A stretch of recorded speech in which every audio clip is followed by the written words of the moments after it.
Hey there fellow base builders, Queuebe is here back again with a new video of a perfect base. This time I tried or attempted to do a perfect swamp base. But before we go ahead and talk about this base, we have to talk what is or what constitutes a perfect Black Forest base. And that is, it doesn't exist. Black Forest bases are not perfect because Black Forest is rainy, dark, full of wet debuff, and it's not a good place to be in.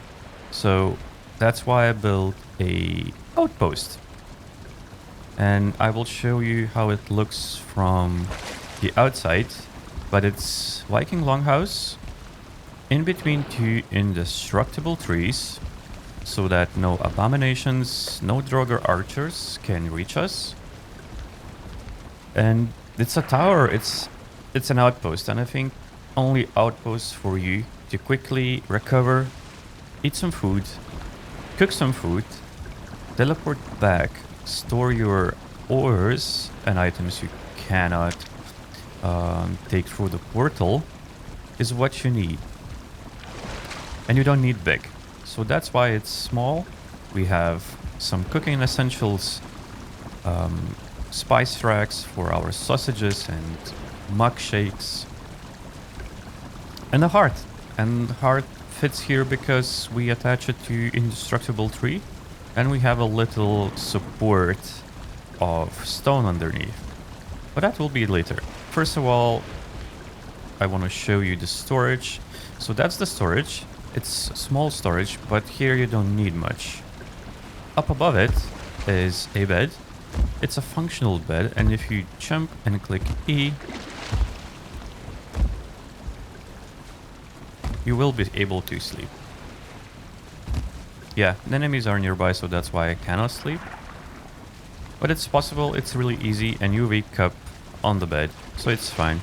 For decoration's sake, I added these cross beams so it doesn't look empty, even though the tree itself will work as a support, as a foundation structure, but without these crossbeams it will just look like an empty shell of a build.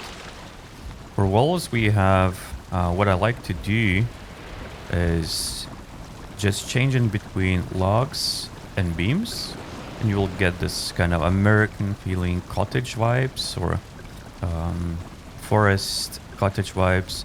We have some window sills here, and of course a portal for us to go back, and a table so it feels a little cozy. And of course our entrance is with a banner, a green one, because everything here is a bit green and very dark, so this is brighter, and the red wouldn't fit that much, I think. One more thing about this build, as I'm showing you, you see it's a bit monotone and empty, and that's for a reason, because I wanted to build this from what's accessible when you enter this biome. So stone, log beams, probably a heart, and yeah, nothing too fancy, nothing that requires mistlands or ashlands.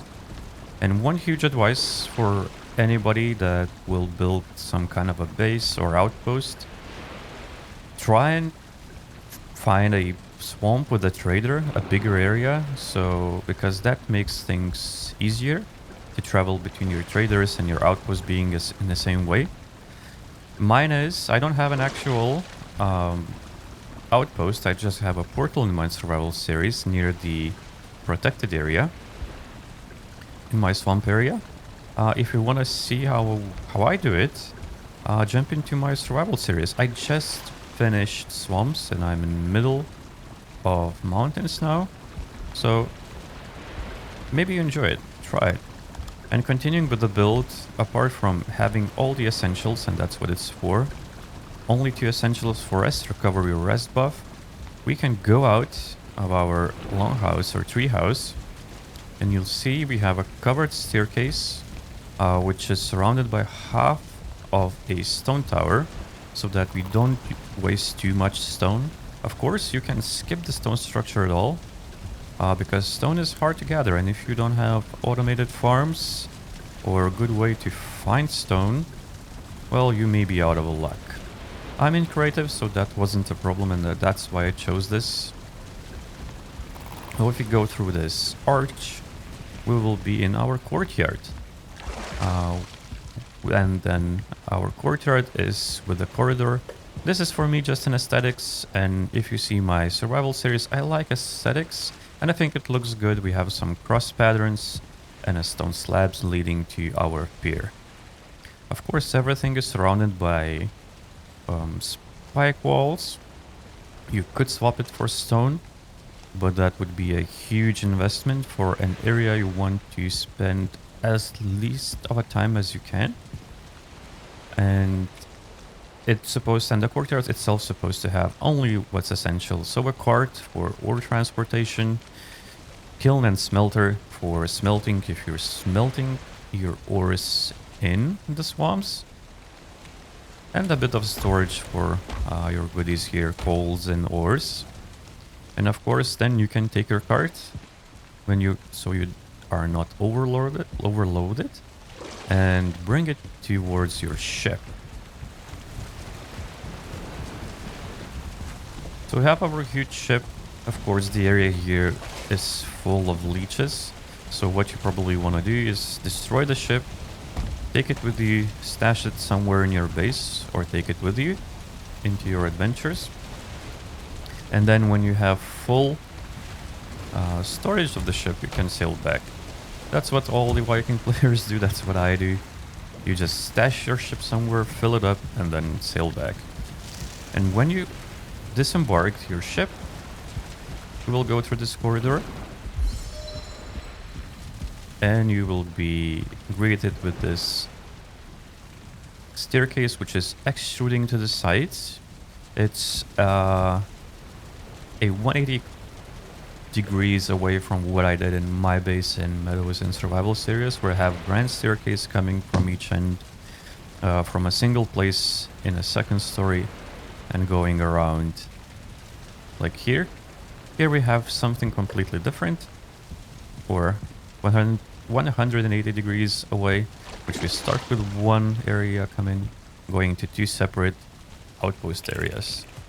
And this outpost area is a basement where you can hold more storage, more crafting benches, furnaces, maybe a stone cutter if you're building this from a stone, which is completely non-mandatory. You can just build this longhouse, and if I click go up, you see you can just build it with a staircase from these two trees. And these trees are important because they are indestructible. You cannot destroy them. Nobody can. There is no mob, and there is no cheat command that can destroy those. They are fully terrain. Then you can pave a road towards your trader, and here you have quick and good access to your traders in the swamp.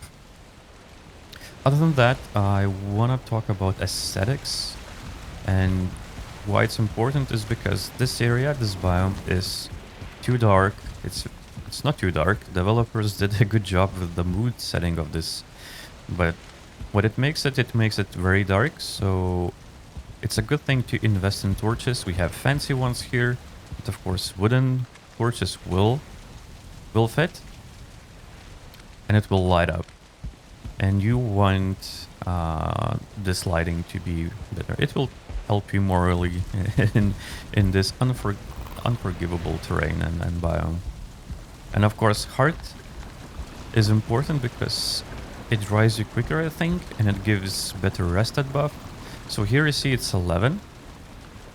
It's not like 12 in your area in the meadows while you are here, because you might not have Christmas trees and stuff. But it will serve your purpose itself. It will help you out. And of course, if you're crazy, you can make this a permanent base, add some base structures here, and you'll be completely fine. Miserable, I bet, but completely fine.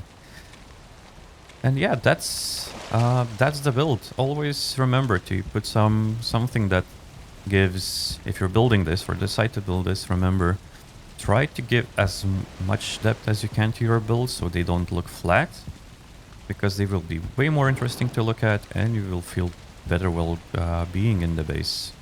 And that's why I added these supports, even though it doesn't need so. It just makes this a bit more real. Same with these arches here. It doesn't require it, but it makes it a bit better to look at, and it feels better. And that's why also these torches are good to have. And banners and everything. Just remember to give it some depth. Same like here. If you just rotate your beams, your supporting structures will look a bit better. I was thinking one thing, but I haven't done that. Haven't found a way to make it look good. To have a different levels on the roof. Going like it and here. So just look more important. And of course, the black tile roof, the shingled roof I think it's called, would look better. But this is something that you don't have access to. And if you're planning to stay here forever in this base, well, in that case, you might want to upgrade in the future. So that's the base. And I'm gonna leave you with a B-roll on how it looks without the rain. We cleared out the rain. And this is how base looks if we remove all the rain.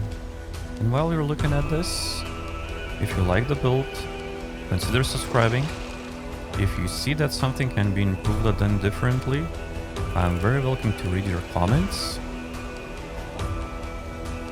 And I leave you with this.